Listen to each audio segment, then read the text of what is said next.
Assalamualaikum warahmatullahi wabarakatuh. Kembali lagi bersama saya Arif Rifan. Pada kesempatan kali ini kita akan membahas 3 soal TKP yang mungkin kita akan analisa bersama. Baik, langsung saja kita membahas soal yang pertama.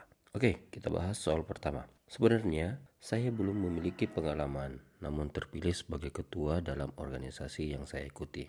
Saya diminta untuk menyelenggarakan suatu kegiatan baru untuk penyegaran organisasi dan menyampaikan rencana kerja yang saya miliki. Hal yang harus saya lakukan untuk kelancaran kegiatan tersebut, untuk soal yang pertama ini, saya kasih gambaran dulu kepada adik-adik semua bahwa untuk menjawab soal TKP terlebih dahulu kita harus memahami aspeknya dan memahami ciri soal dari masing-masing aspek. Untuk soal pertama ini aspeknya yaitu adalah aspek jejaring kerja. Jadi ada 5 aspek kan. Nah, untuk soal ini aspek jejaring kerja. Kenapa dikatakan aspek jejaring kerja? Karena di sini ada kaitannya dengan sebuah pekerjaan dan tidak bekerja mandiri. Nah, gitu. Jadi kita langsung saja ya. Kita coba analisa soalnya satu persatu. Sebelum kita ke opsi, kita coba analisa soalnya. Sebenarnya saya belum memiliki pengalaman. Nah, kata belum memiliki pengalaman ini kita garis bawahi, namun terpilih sebagai ketua. Nah, sebagai ketua dalam organisasi yang saya ikuti, saya diminta untuk menyelenggarakan suatu kegiatan yang baru untuk penyegaran organisasi dan menyampaikan rencana kerja yang saya miliki. Jadi diminta untuk menyelenggarakan suatu kegiatan. Hal yang harus dilakukan untuk kelancaran kegiatan tersebut, opsi A, kita baca satu-satu, meminta senior atau ketua sebelumnya untuk membimbing dalam melaksanakan kegiatan tersebut. B, pahami jenis kegiatan tersebut secara mandiri sebelum memulai menyusun kepanitiaan. C, belajar dari orang yang lain yang sukses mengerjakan pekerjaan serupa. D, menjalankan kegiatan tersebut semampu saya, pasti nanti akan dimaklumi karena saya baru saja menjabat sebagai ketua. Dan E, akan mudah menyerah jika tugas yang diberikan terlalu berat. Jadi untuk menjawab soal seperti ini, adik-adik harus mengeliminasi dulu yang kira-kira sudah pasti bukan merupakan poin 5. Itu salah satu cara eliminasinya.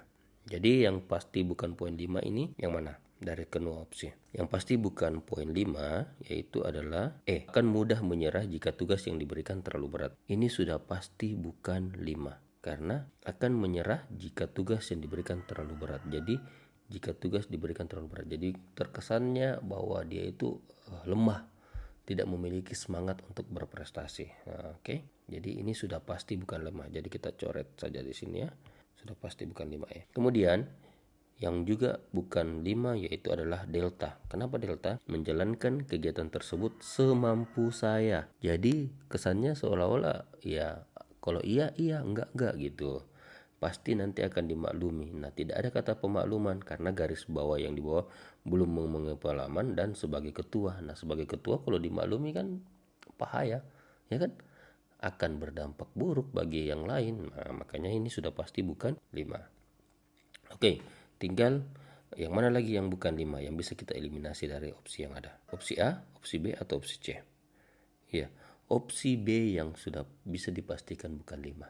Kok bisa kak? Ya, coba kita lihat. Opsi B, pahami jenis kegiatan tersebut secara mandiri sebelum memulai menyusun kegiatan.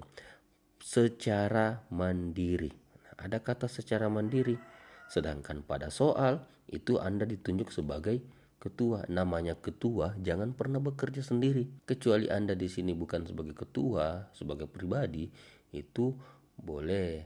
Tapi karena ini sebagai ketua, jadi Anda tidak boleh bekerja secara mandiri. Jadi opsi B sudah pasti salah. Oke? Selanjutnya, opsi antara opsi A dan opsi C ini sama-sama meminta atau bekerja bersama. Jejaring kerjanya ada, ya kan? Nah, sesuai dengan aspek jejaring kerjanya ada. Meminta senior atau ketua sebelumnya untuk membimbing dalam melaksanakan kegiatan tersebut. Sedangkan C, belajar dari orang lain yang sukses mengerjakan pekerjaan serupa. Bedanya di sini, ketua sebelumnya dengan senior, kalau yang Charlie adalah dari orang lain yang sukses.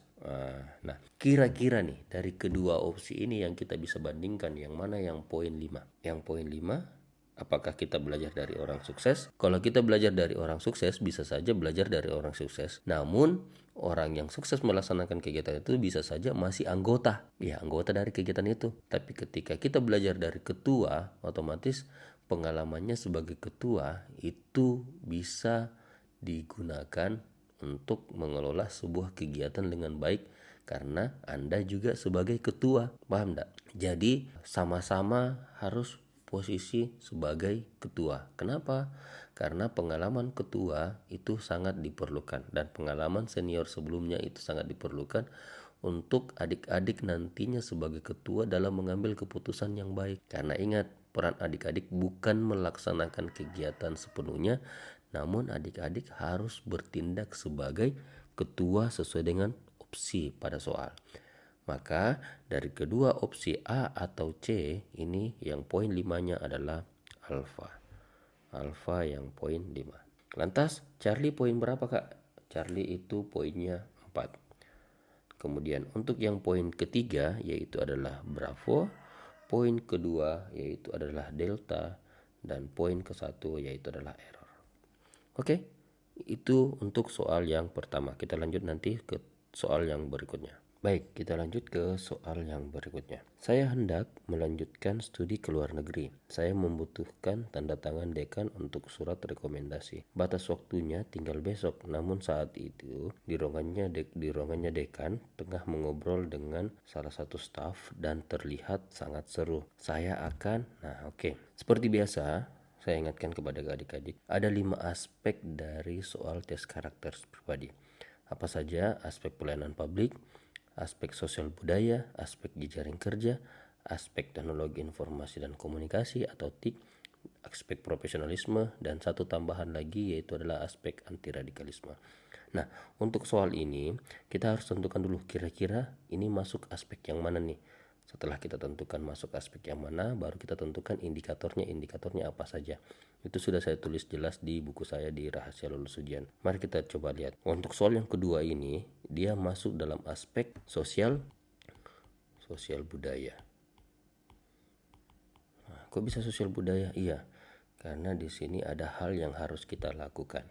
Nantilah ciri soalnya bisa dilihat sendiri. Setelah kita sudah tahu aspeknya apa, kita harus membuat poin-poin penting dari masing-masing soal. Jadi kita harus tandai dulu nih, beri tanda dulu nih poin penting dari setiap soal. Yang pertama, saat saya hendak melanjutkan studi ke luar negeri, jadi ingin studi ke luar negeri, saya membutuhkan tanda tangan. Nah, kita garis bawahi membutuhkan tanda tangan dekan untuk surat rekomendasi. Oke? Batas waktunya tinggal besok. Ada keterangan batas waktu. Nah, namun saat di ruang kerja dekan mengobrol dengan salah satu staf. Jadi mengobrol dengan salah satu staf. Jadi dia sedang mengobrol dengan salah satu staf dan terlihat sangat seru. Oke, dan terlihat sangat seru. Jadi kita garis bawahi dulu nih kalimat-kalimat yang penting. Oke, opsi A. Diam dan duduk saja di sekitar situ dan mendengarkan pembicaraan yang sedang berlangsung sambil mencari kesempatan bicara. Jadi diam dan duduk saja. Kira-kira poin 5 ini masuk poin 5 atau bukannya? Kita eliminasi dengan cara poin 5 aja. Masuk, Kak. Kenapa masuk? Nah, tidak, Kak. Kenapa tidak? Harus begitu, harus jelas. Dia tidak masuk poin 5. Kenapa? Karena dia diam dan duduk saja di sekitar situ. Sedangkan di sini pada soal ada menjelaskan bahwa ini harus diselesaikan segera. Kenapa? Ada batas waktu. Ya, ada batas waktunya tinggal besok. Makanya opsi yang alfa itu kemungkinan bukan 5. Kemudian yang kedua, meminta maaf dan menjelaskan keperluan saya. Meminta maaf dan menjelaskan keperluan saya. Ini bisa ya? Bisa karena dia langsung ambil tindakan. Namun kita keep aja dulu. Oke, B bisa. Kemudian C, memotong pembicaraan mereka untuk menjelaskan keperluan saya. Apa di sini yang keliru dari kata poin C? Kenapa dia tidak mungkin dapat poin 5? Kalau B tadi kan bisa saja dia poin 5. Namun kita lihat opsi yang lain dulu. Kenapa? Karena ada kata memotong pembicaraan. Ini tidak ada nilai kesopanan, tidak ada sosial budayanya, ya kan? Nah, makanya opsi C kemungkinan bukan 5. Kemudian opsi delta, menyapa dekan dengan segera dan segera menjelaskan keperluan saya. Nah, menyapa dekan dan segera menjelaskan keperluan saya. Jadi ada kata menyapa dekan. Nah, bisa jadi dengan kata meminta maaf. Jadi ini bisa kita keep juga. Bisa jadi ini 5. Nanti kita bandingkan dari keduanya. Oke. Kemudian opsi E, tergantung situasi dan kondisi. Jika memang tidak terlalu penting, saya akan mengutarakan keperluan saya. Tergantung situasi dan kondisi. Kenapa harus ada kata tergantung? Sedangkan pada soal sudah dijelaskan bahwa pembicaraan itu sangat seru, ya kan? Jadi apalagi tergantung apalagi nanti di soal sudah dijelaskan. Namun kenapa bisa opsi E ini tidak mendapatkan poin 5? Karena pada soal dia menjelaskan bahwa mengobrol dengan sangat seru. Seru itu bukan berarti penting. Oke? Jadi seru tidak berarti penting. Orang itu ketawa-ketawa ini dan lain sebagainya, itu berarti bisa dikatakan seru tapi tidak penting. Oke? Paham ya? Jadi kayak gitu. Jadi dia berbicara dengan sangat seru namun belum tentu penting. Maka opsi E itu kemungkinan bukan 5. Kenapa? Karena ada batas waktu dan di sini dia hanya menunggu situasi tertentu. Jadi tidak bisa dikatakan poin 5. Jadi yang tersisa adalah opsi B dan delta. Yang mana dari kedua opsi ini yang menurut adik-adik poinnya dapat 5? Apakah Bravo atau delta? Ya, yang poinnya 5 yaitu adalah Bravo. Kok bisa, Kak? Ya bisa. Kenapa? Karena kata Bravo itu lebih mencerminkan sikap yang sopan, ya kan? Sikap yang lebih antun. Kenapa? Karena ada kata meminta maaf. Meminta maaf dan menjelaskan keperluan saya. Ya kan? Meminta maaf dan menjelaskan keperluan saya. Sedangkan kalau delta, dia memang terjawab namun dia hanya kata menyapa. Menyapa bisa saja hai, halo, izin Pak, kan? Tapi kalau meminta maaf kayak gini, mohon maaf Pak, saya ada keperluan mendesak, kan kayak gitu dia. Jadi maka opsi yang tepat itu adalah Bravo. Oke, saya akan coba tuliskan satu persatu poinnya. Bravo poinnya 5, jadi yang kemungkinan 4 itu adalah delta. Oke, nah yang 3 kira-kira yang mana? Yang 3 adalah error karena dia melihat kondisi, kemudian 2 adalah alpha dan yang pasti 1 adalah Charlie. Kenapa? Karena dia memotong pembicaraan. Jadi seperti itu cara menganalisanya. Coba lihat, perhatikan baik-baik clue pada soal, ciri-ciri pada soal. Karena sebenarnya ada ciri-ciri di soal sebenarnya. Oke, mungkin itu saja untuk soal yang kedua. Kita lanjut ke soal yang terakhir, soal ketiga. Baik, soal ketiga. Pada perusahaan tempat Anda bekerja, terdapat aturan bahwa sebuah pegawai tidak boleh menggunakan fasilitas kantor. Anda beberapa kali melihat atasan yang dikenal berwibawa tanpa diketahui oleh rekan yang lain menyalahgunakan fasilitas kantor. Untuk soal ini masuk dalam aspek apa nih? Seperti biasa kita harus tahu aspeknya dulu. Dia masuk dalam aspek sosial budaya. Kok bisa, Kak? Nah, karena di aspek sosial budaya ada indikator, yaitu indikator harus patuh terhadap hukum yang berlaku. Itu di sosial budaya. Ada indikatornya harus patuh pada hukum yang berlaku. Apa saja indikatornya dari sosial budaya? Bisa adik-adik lihat nanti di buku saya Rahasia Lulus Ujian. Di situ saya sudah tulis semua indikator yang harus ada untuk masing-masing aspek. Oke, kita kembali ke soal. Jadi harus ada kepatuhan terhadap hukum yang berlaku. Karena kenapa? Karena pada soal terdapat aturan bahwa semua pegawai tidak boleh menggunakan fasilitas kantor. Kemudian Anda beberapa kali melihat atasan yang berwibawa tanpa diketahui oleh rekan yang lain. Jadi cuma Anda yang lihat nih, rekan yang lain tidak. Menyalahgunakan fasilitas kantor. Oke, jadi cuma Anda yang tahu nih bahwa atasan ini menyalahgunakan fasilitas kantor. Oke, kita baca opsinya dan kita eliminasi coba dari opsinya. Opsi A, diam saja karena atasan tersebut sangat berwibawa di mata rekan kerja yang lain. Diam saja, berarti ini tadi tidak ada kepatuhan terhadap hukum. Sedangkan untuk aspek sosial budaya, Anda diharapkan memiliki kepatuhan terhadap hukum yang berlaku. Jadi ini bukan poin 5 karena tidak patuh pada aturan. B, membicarakan hal tersebut dengan rekan kerja terdekat saya. Membicarakan hal tersebut dengan rekan kerja terdekat saya. Oke lah, berusaha menaati, namun tidak ada tindakan, bahkan yang terjadi hanya sebuah gosip, ya kan?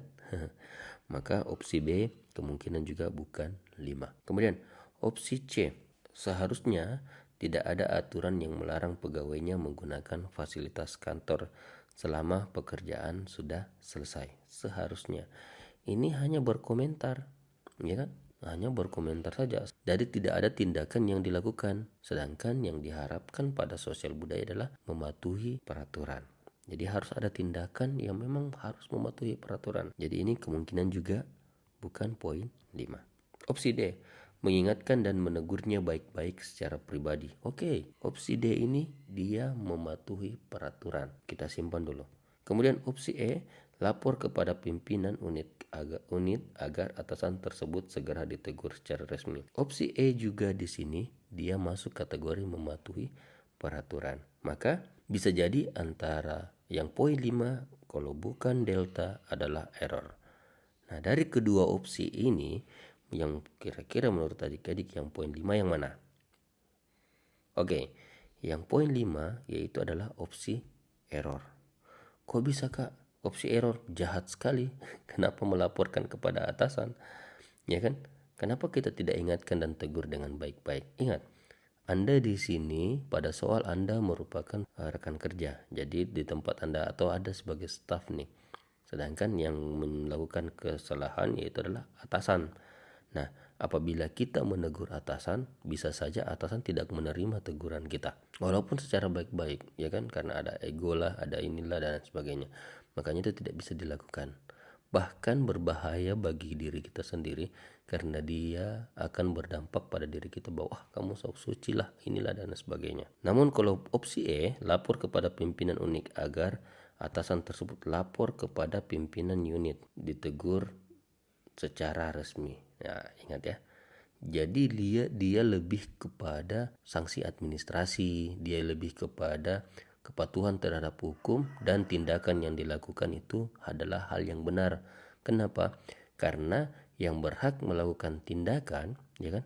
Yang berhak melakukan teguran itu adalah atasan atau pimpinan unit atasan, ya kan, pimpinan unit dari atasan tersebut. Makanya itu yang lebih tepat. Tidak semua tindakan yang dilakukan secara mandiri itu tepat. Jadi dalam lingkungan kerja lebih baik melakukan atau membuat keputusan ketika ya pekerjaan itu secara terstruktur, jadi secara berkesinambungan. Jadi tidak boleh melakukan tindakan sendiri di dunia kerja. Maka opsi yang benar adalah error. Opsi yang 5 adalah error. Oke. Jadi delta itu adalah opsinya 4. Jadi yang lain poinnya yang mana kak? Oke, saya akan perlihatkan poin-poin yang lain. Poin yang lain yaitu adalah opsi A, poinnya adalah 2, ya kan? Kenapa? Karena diam saja kan. Yang kira-kira poin 1 yang mana? Poin 1 itu adalah Charlie yang hanya melakukan komentar tanpa ada tindakan, dan opsi B adalah 3. Oke. Mungkin ini saja dari ketiga soal yang saya bisa sampaikan pada kesempatan kali ini. Semoga bermanfaat bagi adik-adik semua dan tolong bantu saya berikan like agar saya bisa lebih bersemangat untuk membahas beberapa soal-soal baik itu TBK, TIU maupun TKD. Oke. Mungkin itu saja, saya rasa cukup. Terima kasih.